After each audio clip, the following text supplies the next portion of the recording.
Before I tell you what happened, if a stranger knocked on your door selling knives right before a tornado hit your town, would you let him inside?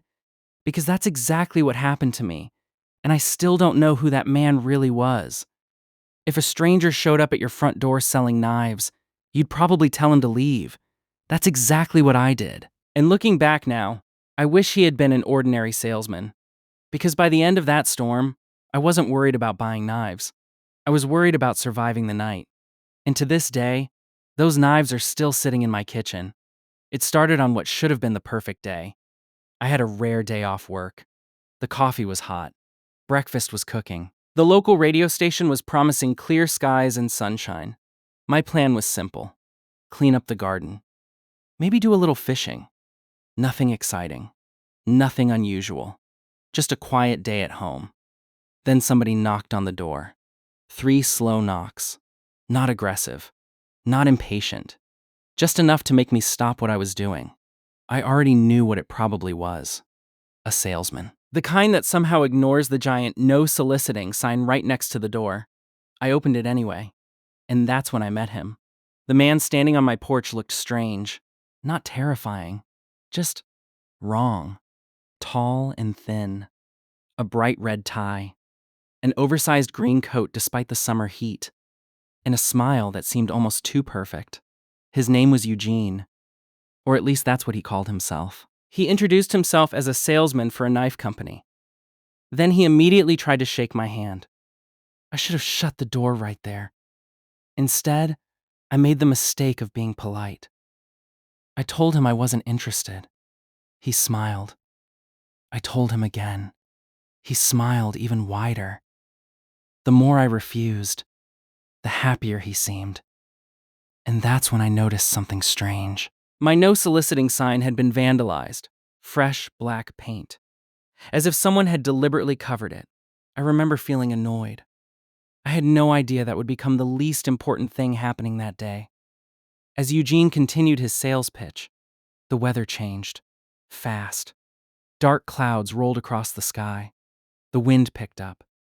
The sunlight disappeared. Within minutes, rain was falling. Then came the sirens. Tornado warnings. The kind that make your stomach drop. I told Eugene to forget the knives. We needed shelter. My storm cellar was only a few steps away, so we rushed inside. At first, everything seemed normal. I gave him water. A towel. We waited for the storm to pass, but Eugene didn't seem worried. Not even a little. While thunder shook the ground above us, he kept talking about knives. Their quality. Their sharpness. Their durability. Like nothing else mattered. And then the power went out. Everything changed after that. The emergency lantern flickered to life. And for the first time, I got a good look at him. His sleeves were rolled up. His arms were covered in scars. Some old, some fresh. Dozens of them. Maybe more. His smile looked different now. Less friendly. More desperate. More dangerous. Then he grabbed one of the knives. Without breaking eye contact, he dragged the blade across his own arm. Hair fell away. Tiny cuts appeared. And he laughed. Not a normal laugh. The kind of laugh that makes every survival instinct in your body wake up. Then he reached into his bag and pulled out a can of black spray paint. The same color that had ruined my sign. The same paint that should have been outside. Not in his possession. Not down here. That's when I realized something. This man hadn't randomly chosen my house. He had planned this. The storm above us became violent. The walls shook. The wind screamed. It sounded like a freight train passing directly overhead. And Eugene stepped closer, knife in hand. I grabbed a shovel from the corner. He smiled. I warned him. He kept coming. Then suddenly, he lunged.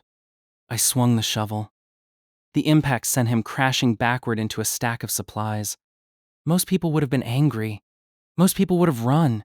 Eugene laughed. Actually laughed. Then he stood up and adjusted his tie, as if nothing had happened. And that's when he said something I'll never forget. I can make the storm stop. At first, I thought he was insane. But then he started describing things. My house. My truck. The damage the tornado could cause. almost as if he already knew what was going to happen. Then he gave me a choice: buy the knives or take my chances. Maybe it was fear. Maybe it was exhaustion. Maybe it was the fact that a tornado was tearing through the county while a lunatic stood in front of me with a knife. But eventually, I agreed. $90. That's all it took. $90. Eugene smiled, picked up his bag, took a jar of canned peaches from my shelf, and left. Just like that. When the storm finally passed, he was gone. No footprints, no vehicle, nothing.